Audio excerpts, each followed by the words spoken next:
to Annette's little farm in the big city. A couple of days ago, the grandkids and I went on a picnic.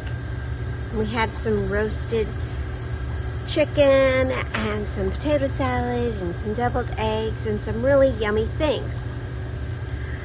And whenever you pack a picnic or have a meal and your family comes, inevitably there's going to be some leftovers. We ended up with a lot of leftover chicken. And I've been thinking about it, what can I do with this chicken? So today we're going to be making Caldo de Pollo, and that is chicken soup. But first I need to get some vegetables to make that soup. I need to get some carrots.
Here on the little farm, we don't measure. We measure by taste, by sight, by smell, by sound, and by touch. All the five senses go into our cooking here on the little farm. These are the ingredients that we'll be using. We'll be using some carrots, some squash, and we'll be using some peppers as a garnish. I like things spicy, so we will use this as a garnish, but not in the soup, okay? We also will be using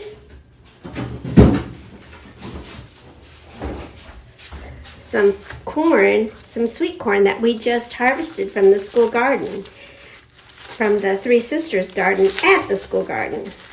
Look at that. So we'll be cleaning our vegetables, but first, we need to get our chicken in a pot. I'm going to add some salt and pepper to the water.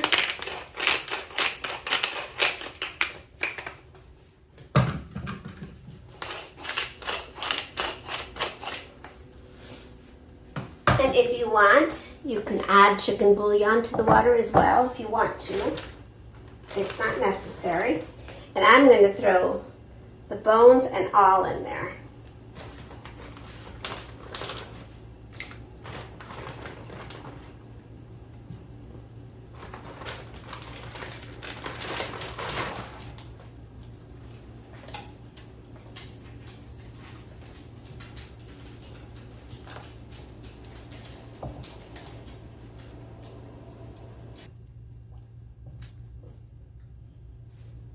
Now I'll save the rest. We can have this for some sandwiches. All right.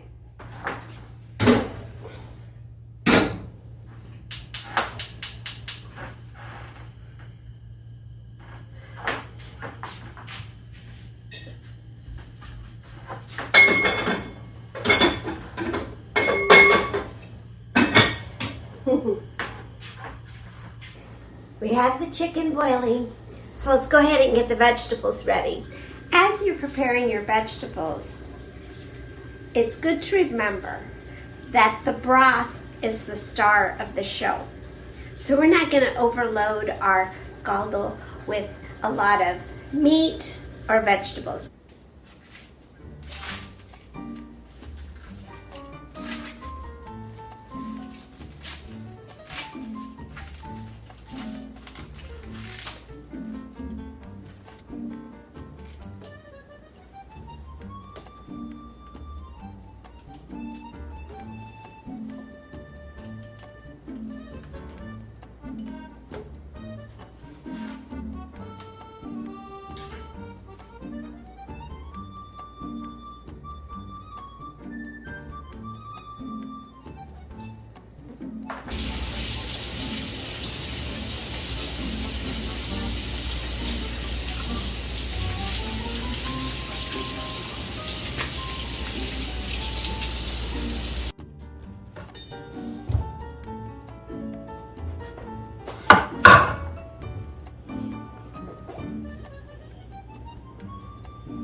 Try to cut your carrots in the same size so that they can cook evenly.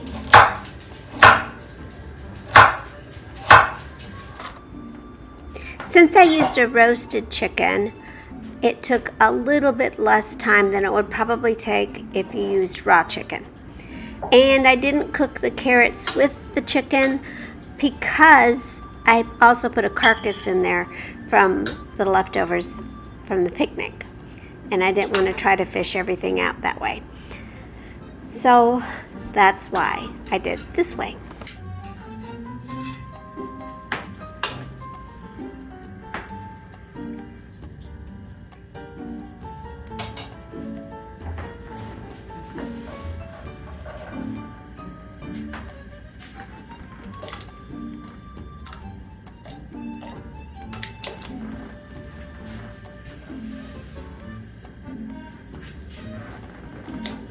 Now we'll let the carrots cook for a little while, then we'll put the other vegetables in.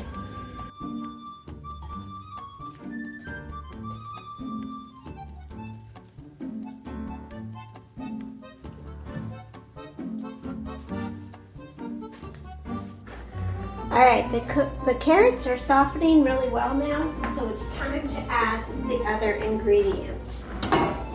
So we're going to add corn,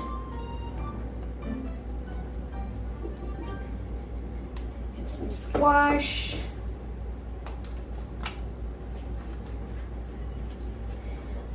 and you can add as many or as little vegetables as you want in this recipe. We are going to let the broth be the star of the show. Just enough vegetables for some yumminess. And then we're going to add the chicken back. And we will be adding the big pieces of chicken. We're going to add some oregano and some cilantro sprigs. And we can pull those out later if we want to. And now is a good time to take a clean spoon and taste the broth to see if you need to put any more salt or pepper, or if you want to add something else to just make it tasty for you.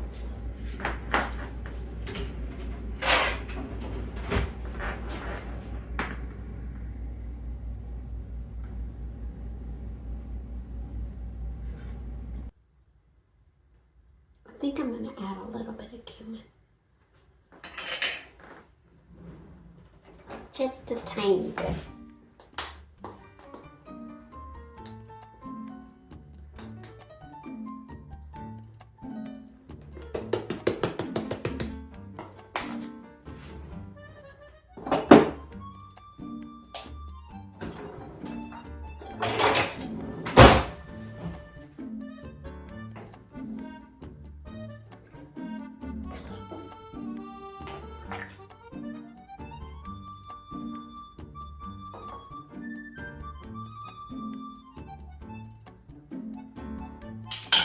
almost ready.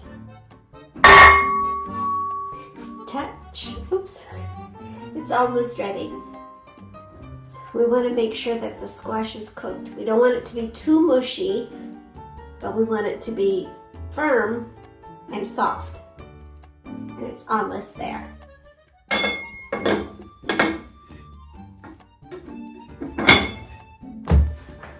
The soup's ready.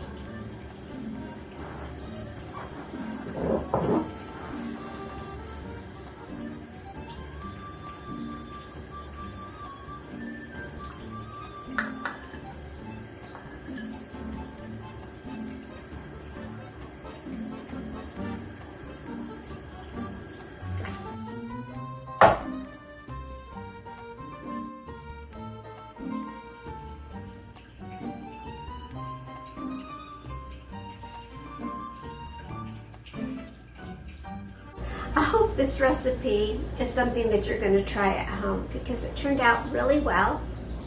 It's not complicated at all. And I think the key to cooking, as always, is use your 5 senses and use as fresh ingredients as you possibly can. And that will take you a long way when you're cooking. So thank you. Thank you so much for stopping by and visiting me here on Miss Annette's little farm in the big city. I sure appreciate you. I appreciate all of the comments and the support and the encouragement. Thank you. Thank you so much. You guys are the best friends anybody could ever have. Thank you. Try to get outside today if you can. Take care of yourself and take care of each other. And we'll see you next time. Bye.